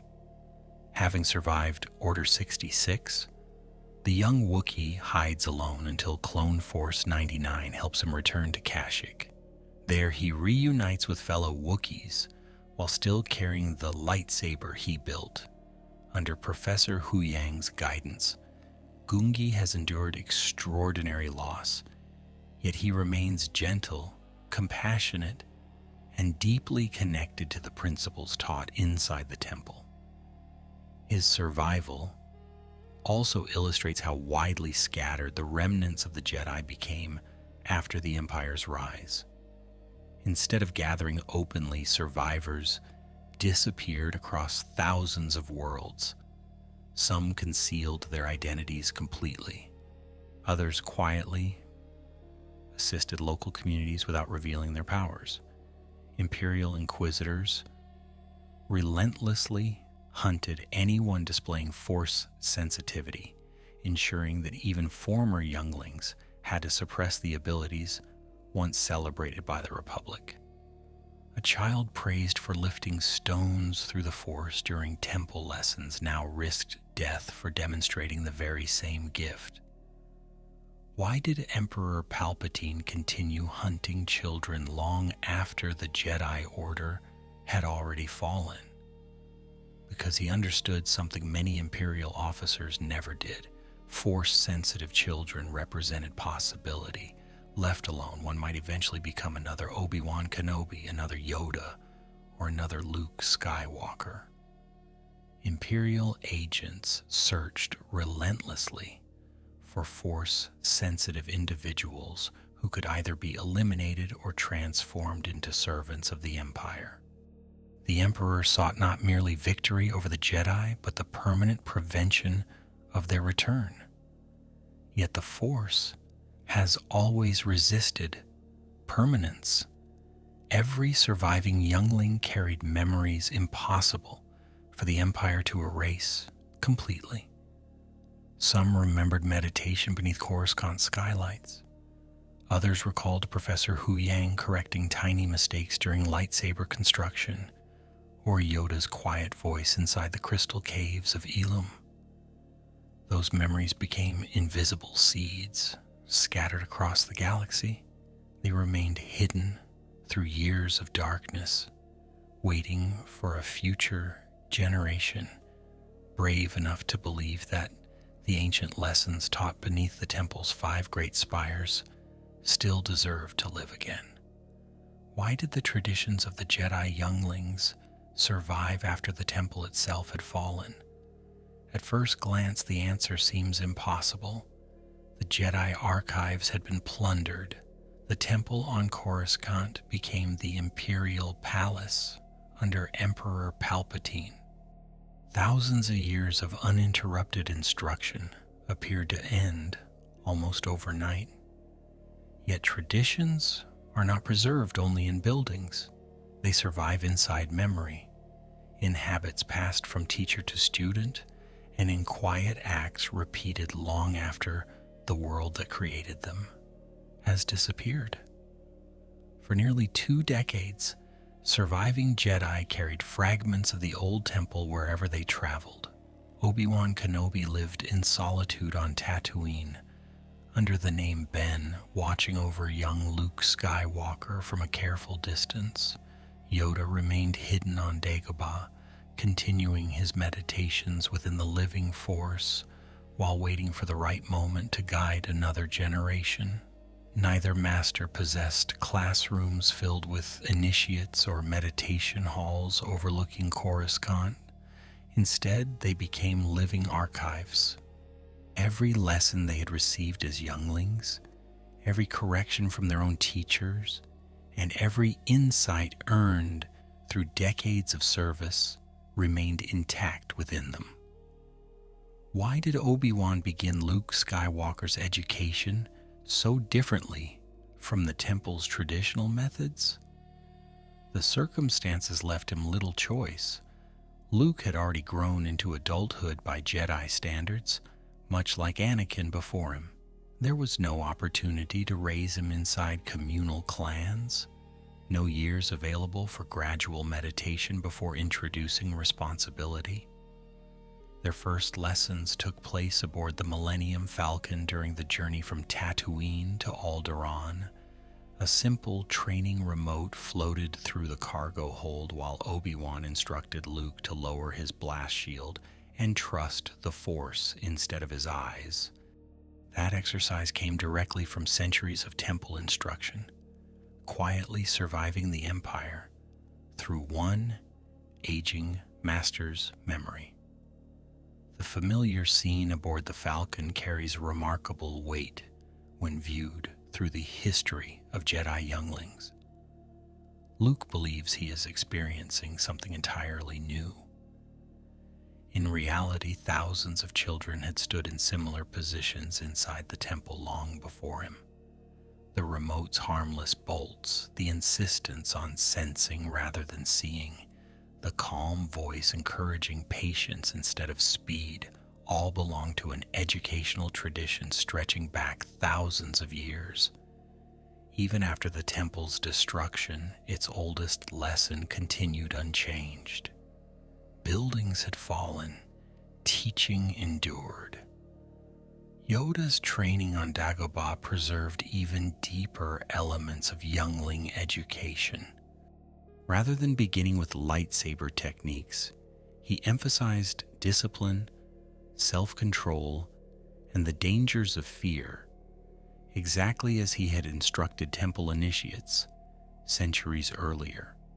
Luke carried Yoda through swamps, balanced while meditating, and struggled against frustration more often than against enemies. The famous warning, "Fear is the path to the dark side," echoed teachings countless children had heard within Coruscant's meditation chambers. Luke experienced an accelerated version because the galaxy no longer had the luxury of decades. Even so, the foundation remained unmistakably the same. Why did Luke eventually choose to rebuild the Jedi instead of allowing the Order to pass into history? By the end of Return of the Jedi in 4 ABY, Darth Vader had redeemed himself through the sacrifice that destroyed Emperor Palpatine aboard the second Death Star at Endor. The Sith appeared defeated. Luke became the last active Jedi Knight recognized by both Obi-Wan and Yoda before their deaths. Rather than treating that title as the end of a long story, he understood it as the beginning of another. If the light side had survived the Empire, then future generations deserved the opportunity to learn it properly once again. Canon after the original trilogy shows Luke searching for ancient Jedi knowledge across the galaxy. He recovered texts, sought forgotten temples, and gradually gathered students sensitive to the Force. Among those students stood Ben Solo, Leia Organa, and Han Solo's son, whose extraordinary potential recalled earlier generations of gifted young Jedi. Luke also briefly instructed Grogu, creating one of the most emotionally resonant meetings in modern Star Wars. A child rescued from the old temple finally stood before the son of Anakin Skywalker, continuing lessons interrupted nearly 3 decades earlier. The meeting between Luke and Grogu quietly bridges 2 eras separated by unimaginable loss. Luke recognizes that Grogu already possesses significant training from his temple years. Instead of treating him as a beginner, he encourages forgotten memories to return naturally. Meditation replaces urgency. Patience replaces pressure. Grogu remembers corridors, instructors, and fragments of childhood hidden beneath trauma. The temple itself no longer exists, yet its education awakens once more inside one of its surviving students. Why does Luke ultimately allow Grogu to choose between the Jedi path and returning to Din Djarin? This moment reveals one of the most interesting developments in modern canon. Luke offers Grogu Yoda's lightsaber on one side and Din Djarin's Beskar gift on the other, asking him to decide his own future. Some viewers interpret this as Luke repeating the old order's emphasis on attachment. Others see it as an act of compassion that grants genuine choice rather than demanding obedience. Canon does not explicitly resolve that debate, leaving room for thoughtful interpretation. What remains clear is that Luke approaches the decision without anger or coercion, trusting the Force to guide the outcome. The sequel trilogy later reveals that Luke's Jedi Academy ultimately falls after Ben Solo turns to the dark side under the influence of Supreme Leader Snoke and the lingering designs of the resurrected Emperor Palpatine. This tragedy differs profoundly from the destruction of the old temple. It does not erase Luke's teachings any more than Order 66 erased Yoda's. Rey ultimately inherits the Jedi texts preserved from Ahch-To, ensuring that knowledge survives once again. Across every era, the pattern repeats. Temples may burn, teachers may fall. The lessons continue through those willing to carry them. As another quiet evening settles somewhere in the galaxy, perhaps on a remote world far removed from Coruscant's endless skyline, a child closes their eyes and listens carefully to the Force. There are no towering temple spires overhead now, no vast meditation chambers, and no thousands of fellow younglings beginning the same journey together, yet the first lesson remains exactly as it was before the Republic rose, before the Clone Wars, and before the Empire ever existed. Be still. Listen. The Force has always known how to find those prepared to hear it. Why do so many people remember the Jedi Younglings only through the tragedy of Order 66 when their story spans more than 25,000 years of galactic history? The answer lies in the emotional power of endings. A single heartbreaking scene often overshadows centuries of quieter triumphs. Yet if you step back and view the full history of the Jedi Order, the children who walked the temple corridors accomplished something extraordinary long before the Empire rose. They carried one of the oldest continuous educational traditions in the Star Wars galaxy, preserving ideals that survived wars, political upheaval, and even the apparent extinction of the Jedi themselves. The Youngling system reflected an understanding of learning that reached beyond combat. Every initiate first encountered meditation before mastery, listening before leadership, and responsibility before authority. A child who entered the temple did not immediately dream of defeating enemies. Instead, that child learned to calm frightened minds, settle disputes peacefully, and recognize suffering wherever it appeared. The lightsaber eventually became part of the journey, but never its destination. This order of priorities remained remarkably consistent from the earliest known eras of the Jedi through the final days of the Republic. Why did Professor Huyang remain one of the Order's most important teachers, despite never being a Jedi himself? His extraordinary lifespan provides part of the answer. For more than 25,000 years, Huyang watched generation after generation of initiates become Padawans, knights, masters, and eventually names preserved in history. He remembered design techniques forgotten by living beings long before the Republic reached its final centuries. Unlike organic teachers, he could compare thousands of completed lightsabers across countless eras with perfect recall. His presence created a living bridge between the Order's earliest traditions and its last generation before Order 66, or Yuzikra. Huyang also demonstrates something quietly beautiful about the Jedi philosophy. The Order judged individuals by wisdom and character rather than biological origin alone.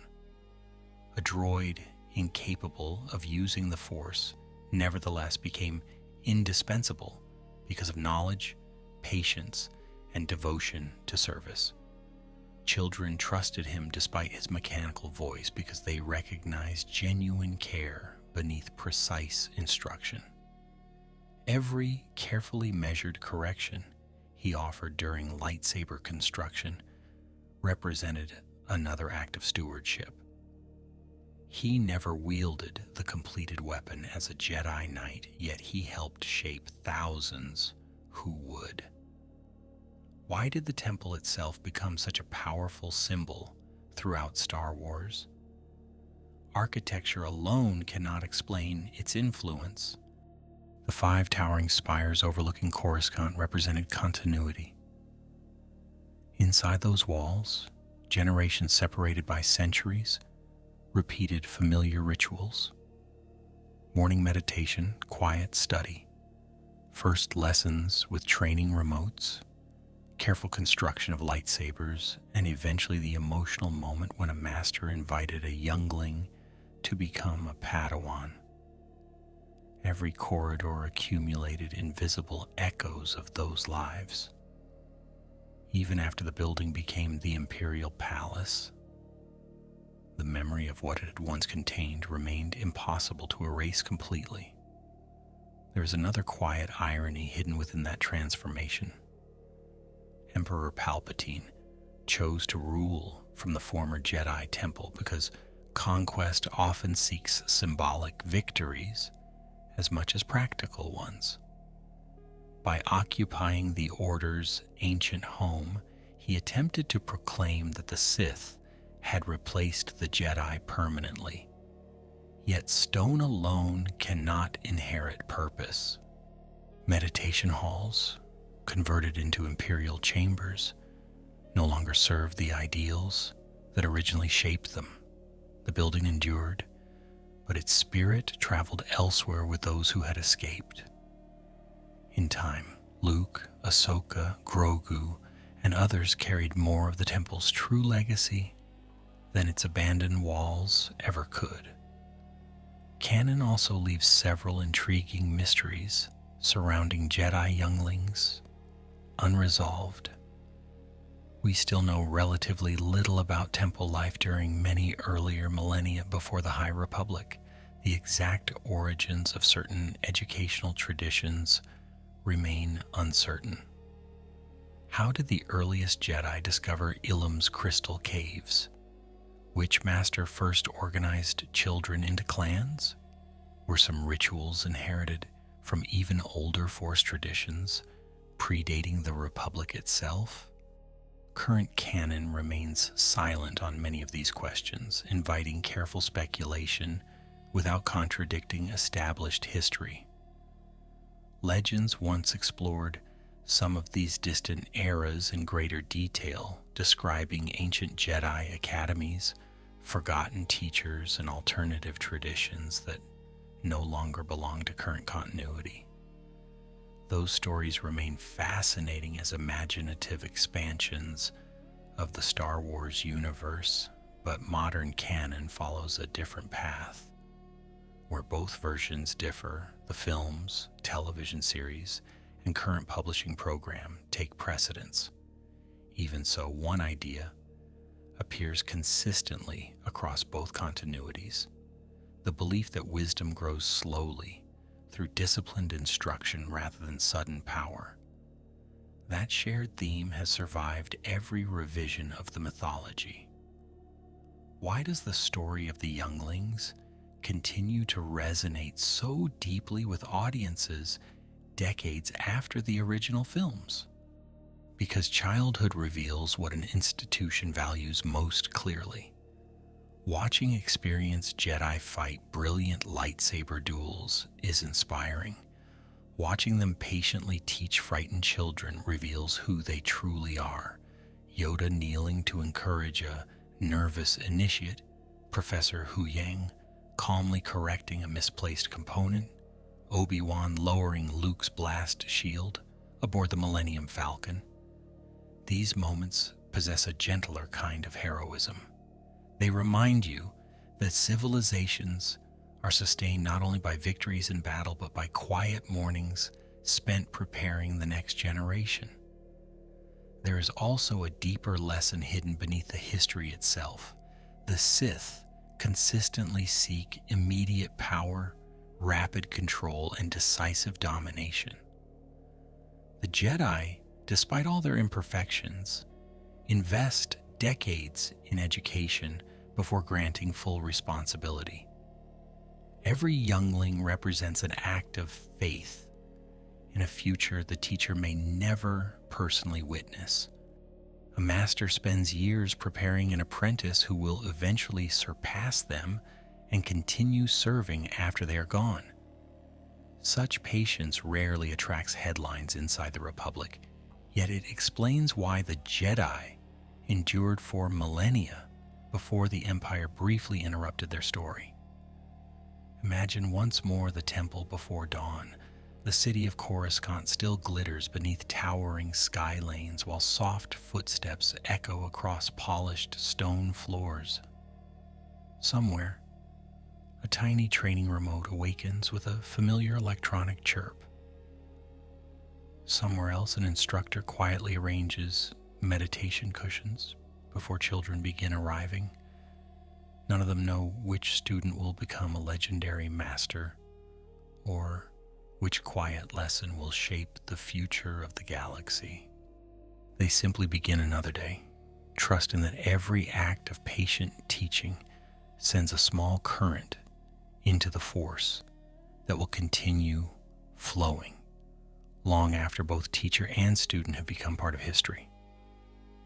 Why does the story always seem to return to a quiet child, sitting cross-legged in silence instead of ending with a famous battle? Because that is where every Jedi story truly begins.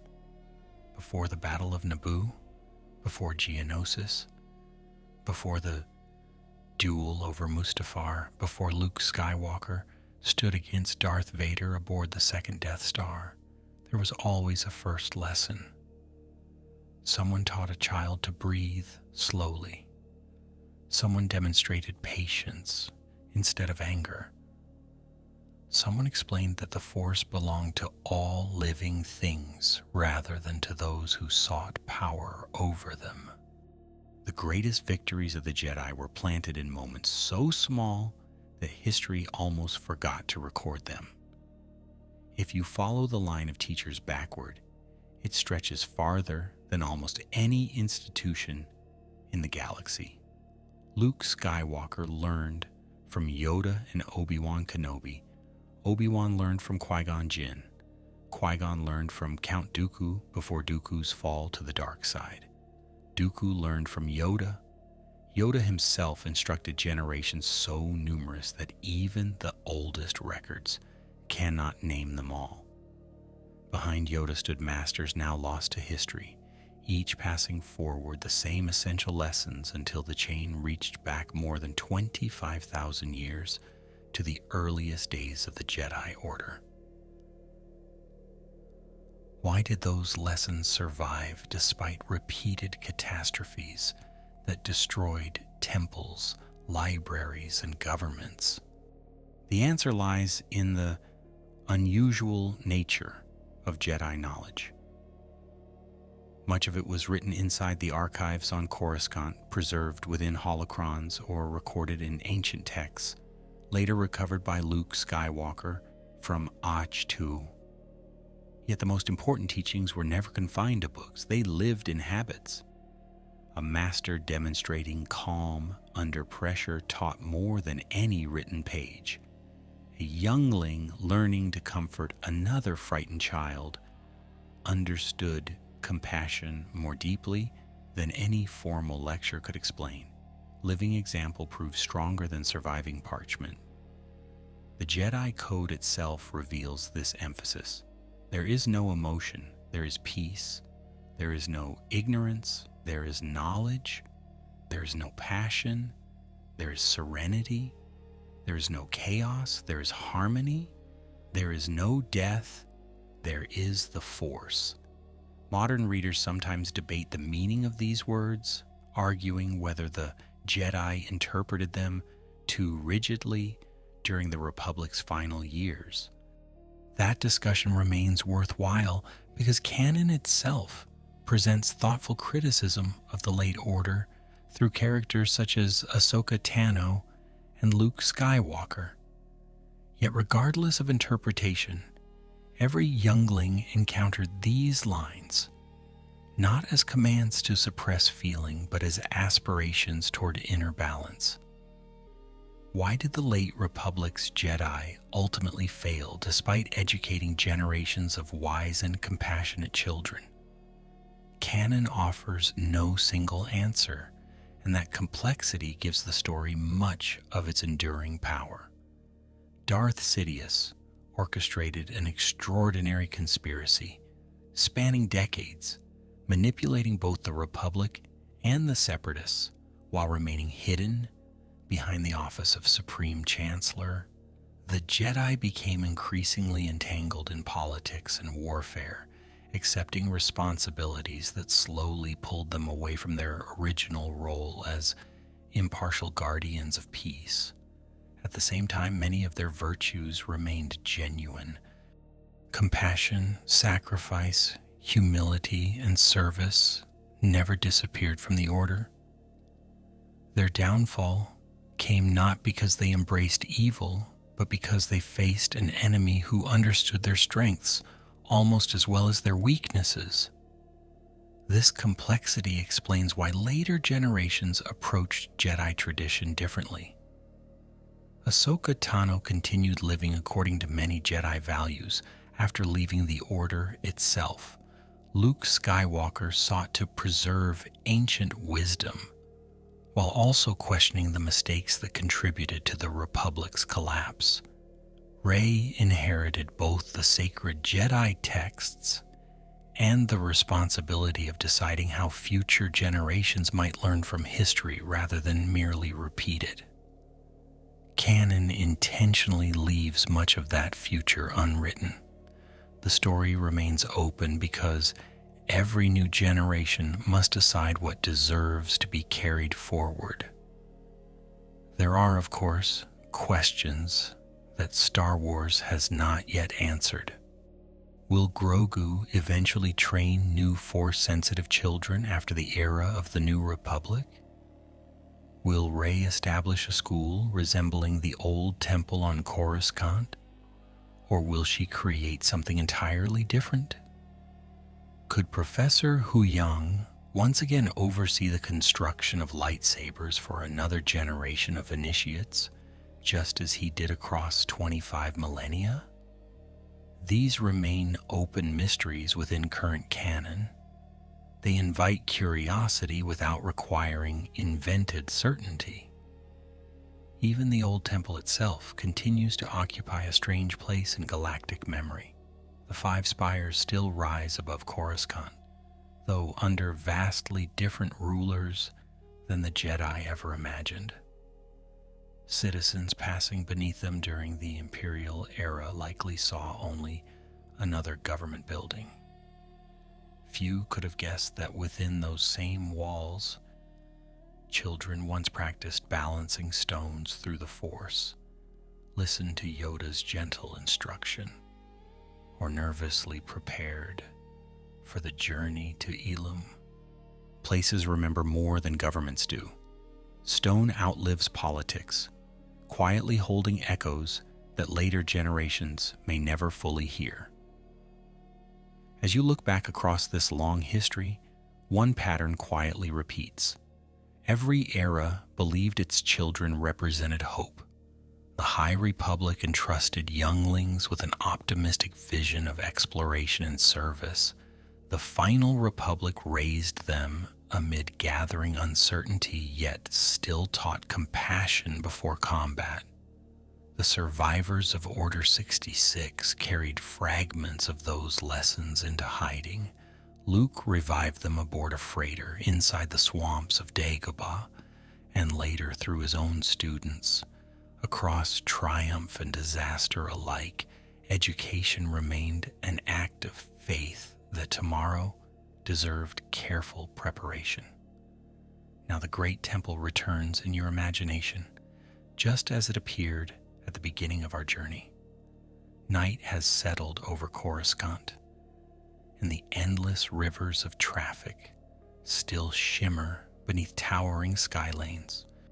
Deep inside those ancient halls, before war, before betrayal, before history gave those children famous names or heartbreaking fates, thousands of younglings sleep peacefully beneath quiet stone ceilings. Somewhere beyond their dormitories, a training remote rests, motionless. A lightsaber hilt waits patiently beside folded robes, and in the silence that surrounds every sleeping child, the Force continues its gentle, endless conversation, just as it always has, waiting for another morning when a teacher will softly open a classroom door and invite a new generation to begin listening.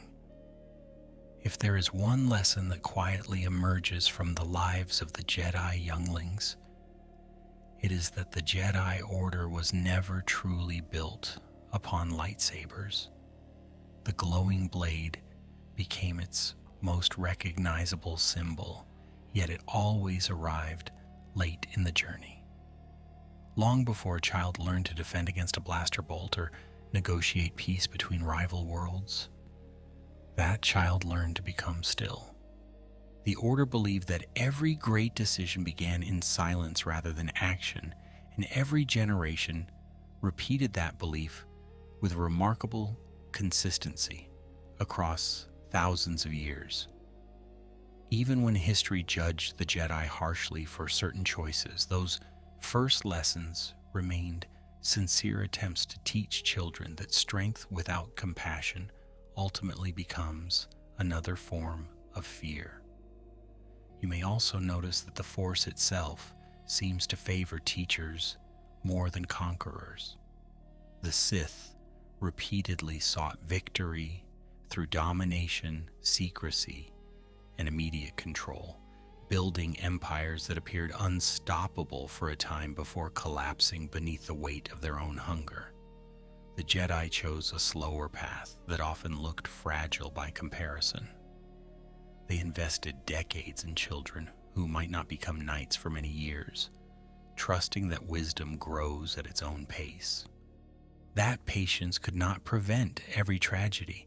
and it certainly could not spare them from Order 66.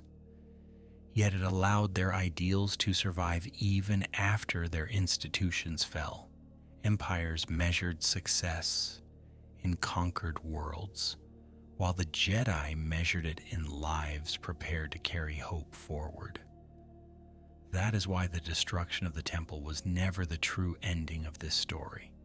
Stone can be shattered, archives can burn, ancient halls can become palaces for tyrants. None of those victories can erase a lesson that has already settled into someone's heart. When Obi-Wan lifted a training remote aboard the Millennium Falcon, when Yoda closed his eyes beside Luke on Dagobah, when Huyang patiently guided another trembling child through the construction of a first lightsaber, they were all participating in the same quiet tradition. Every teacher carried a small piece of the temple within them, and every student inherited something that no army could confiscate. Perhaps that is why Star Wars returns so often to children. Not because childhood is simple, but because it is the moment when the future still exists, in countless directions at once. A frightened youngling entering the temple, a lonely slave boy on Tatooine, a scavenger on Jakku, or a mysterious child hiding beneath the robes of Din Djarin all remind you that destiny rarely announces itself with certainty. The Force does not erase choice. It simply places possibilities before those willing to listen. Some become healers, some become heroes. A few lose their way and sometimes find it again. Through every generation, hope begins in someone who has not yet been told what the galaxy expects them to become. And so, as the story comes gently to rest, your thoughts return once more to those quiet halls high above Coruscant. Outside, endless streams of speeders glide through the night beneath stars hidden by the glow of the city. Inside, the temple is peaceful again, untouched for one suspended moment by war, politics, or prophecy. Thousands of children sleep beneath ancient stone ceilings, unaware of the remarkable futures waiting beyond tomorrow. Somewhere in the darkness, a tiny lightsaber rests beside folded robes, and somewhere else a wise old teacher prepares for another morning's lesson before history remembers these children as legends, survivors, or losses. They are simply younglings, breathing softly in the stillness, while the Force moves around them as quietly as it always has.